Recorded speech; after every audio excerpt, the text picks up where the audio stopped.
Assalaamu calaykum waraxmatullaahi wabarakaatuh. Isu soo noqod wanaagsan daawadayaal. Waa Saad Cabdirasaaq Yacquub Channel. Sidaan horey idinka ballan qaaday, had iyo jeer waxaan idin soo gudbin doonaa casharo aad muhiim u ah oo ku saabsan dhanka kombiyuutarka. Maanta waxaan rabaa inaan bilaabo course computer basic ah. Koorsadaas oo aan ugu talagalay inay ka faa'iidaystaan daawadayaasha.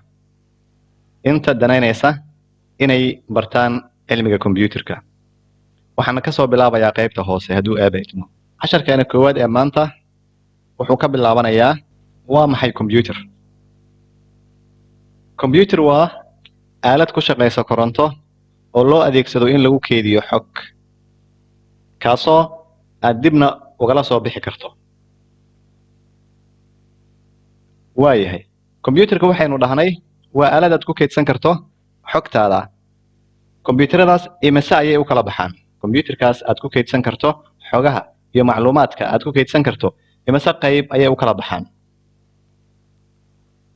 Computerada waxay u kala baxaan ilaa iyo 4 qayb, kuwaas oo kala ah nooc la yiraahdo mainframe computer, nooc la yiraahdo mini computer, nooc la yiraahdo microcomputer iyo nooc la yiraahdo supercomputer.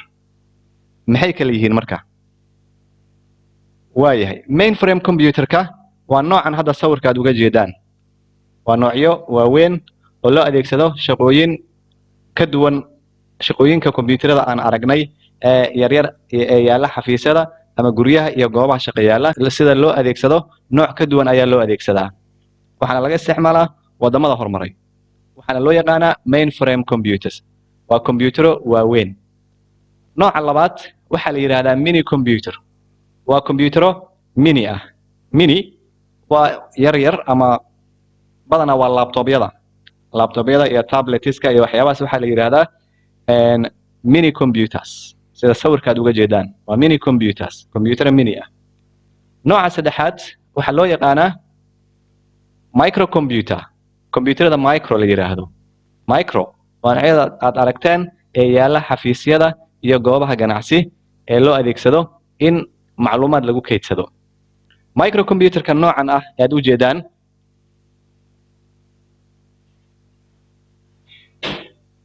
microcomputerka noocan ah ee aad u jeedaan wuxuu ka kooban yahay dhowr qaybood.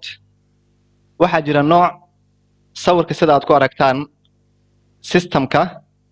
kani waa system, waa monitorkii ama shaashadii, keyboardkii iyo mousekii. marka sidan ay yihiin waxaa la yiraahdaa desktop. waa computer desktop ah. waxaa jira noocyo all in one la yiraahdo oo kaliya shaashadan oo kale ah. waa shaashadan kaliya ma laha iyaga system. kuwaasna iyagana waxay ka mid yihiin qaybaha desktopka ayay ka mid yihiin. haddana si aad ayaa loo isticmaalaa. marka noocan microcomputer ayaa la yiraahdaa.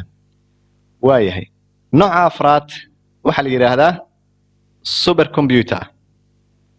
supercomputer waa noocyadii mainframe-ka kuwa u eg laakiin kuwaas ka yara casrisan oo waxyaabaha loo adeegsadana ay yihiin waxyaabo shaqooyin horumarsan ayaa loo adeegsadaa. marka noocan iyagana waxaa la yiraahdaa mainframe computer. marka nooca aan rabno inaan hadda barano waa nooca la yiraahdo microcomputer. waa midkan la yiraahdo microcomputer. waaye microcomputer imise qayb ayuu ka kooban yahay. nooca aan rabno inaan barano waa microcomputer. microcomputerkaas imise ayuu ka kooban yahay isagana. microcomputerka wuxuu ka kooban yahay ilaa 3 unit ama ilaa 3 qayb ayuu ka kooban yahay. qayb unit la yiraahdo input, qayb la yiraahdo output iyo qayb la yiraahdo system. waa input units, output units iyo system unit. input unitka muxuu yahay? input unitka waa shayga markaad isticmaasho shaqadii aad banaanka ka qabato gudaha u qaadaya. tusaale input unitka waa kuwan hadda 4 xabo ayaan ka soo qaadanay sida keyboardkii oo kale. keyboard waa midka qoraalada lagu qoro. qoraalka haddaad banaanka ka qorto gudaha ayuu u qaadayaa. waa input unit. sidaas oo kale mouseka. mouse waa midkan yar ee inta yaala. mouseka isagana waa input. banaanka markaad ka isticmaasho gudaha ayuu shaqo ka qabanayaa isagana. microphone. microphone-ka isaga waa recording ama hadal marka la duubayo computerka gudihiisa ama waxyaabahaas oo kale codkii ayuu banaanka ka qaadayaa oo gudaha u qaadayaa sidaas oo kale scankan waxaa loo adeegsadaa in warqadaha waxaa la yidhaahdaa hard copy warqad shahaado ayaad haysataa ama sawir ayaad haysataa sawirkaas haddii xaanshi uu yahay aad rabto inaad u beddesho soft ama aad ka dhigato mid computerka gudihiisa aad gashato waxaad u baahanaysaa scanner marka scankan shaqadiisa waa in warqadihii hard copy-ga ahaa ee banaanka kuu yiilay aad saarato ku scan gareyso oo gudaha uu qaado marka scannerka isagana wuxuu ka mid yahay waxyaabaha inputka ah marka afartan xabo keyboardka mouseka iyo microphoneka iyo scannerka ayaan waxaan usoo qaadanay tusaale input unitkii waxa shayada banaanka ka qaada macluumaadka ee gudaha u qaada waayahay outputkii aynu aragno output unit kuwa waxyaabaha gudaha ku jira banaanka usoo saara waxaa ka mid ah sidaad ujeedaan monitor printer iyo speaker monitorka waa shaashada shaqadeeda waa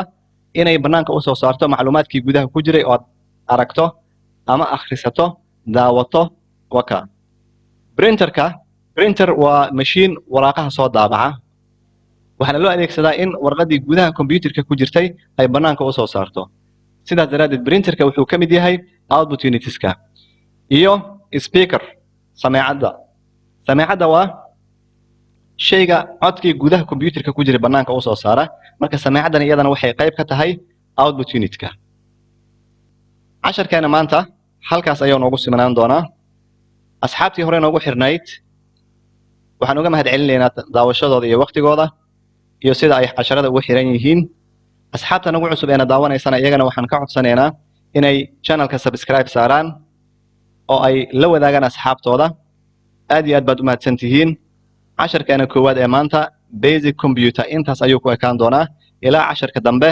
asalaamu calaykum waraxmatullaahi wabarakaatu